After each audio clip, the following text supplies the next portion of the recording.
Marvel Studios in 2021 saw huge success. Even if you didn't like the Eternals, which I know many people didn't, and they definitely voiced their opinion on it, you can't deny that they still found a lot of success, whether it was in the film space or on Disney+. Now let's talk about the rankings of the most popular MCU projects this year.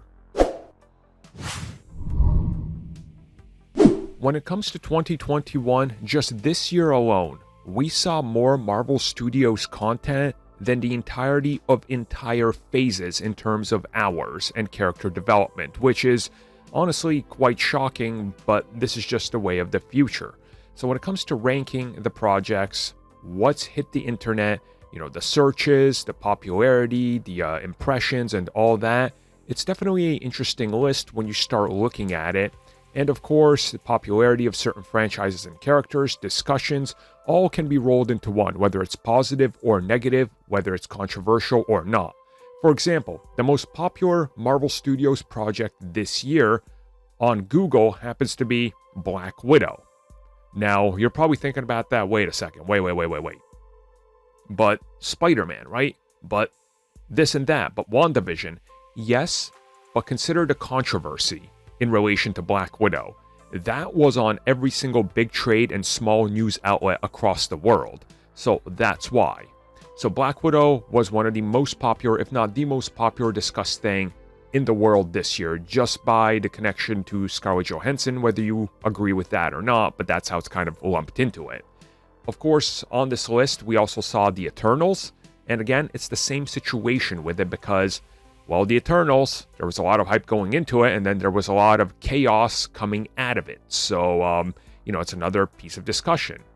There's also WandaVision and Loki, which rank pretty high in searches, which does make sense. Hawkeye is on there. Marvel's What If didn't even chart on anything, which, well, yeah, that makes sense, because, yeah, what if? Anyways, though, you're definitely looking at a kind of diminishing returns as it gets closer to the end of the year because, surprise, surprise, there hasn't been the same amount of time.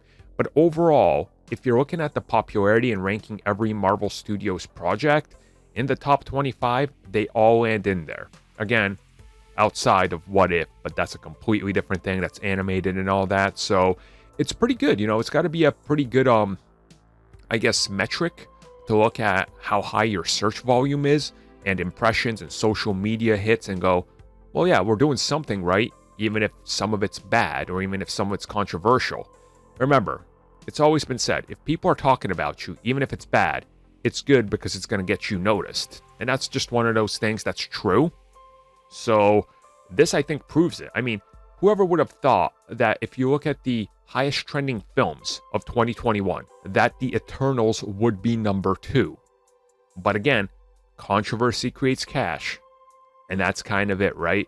Everybody was talking about the Eternals, whether it's good or bad, whether it's, oh, it bombed, or, oh, I don't care about Rotten Tomatoes now because it doesn't line up with MCU perfect. Whatever your case was, you can't deny that the Eternals for a couple weeks there was the talk of the town because, well, it ruined the perfect MCU streak. So I guess they are, well, they're not bulletproof. I guess that's what I'm trying to say.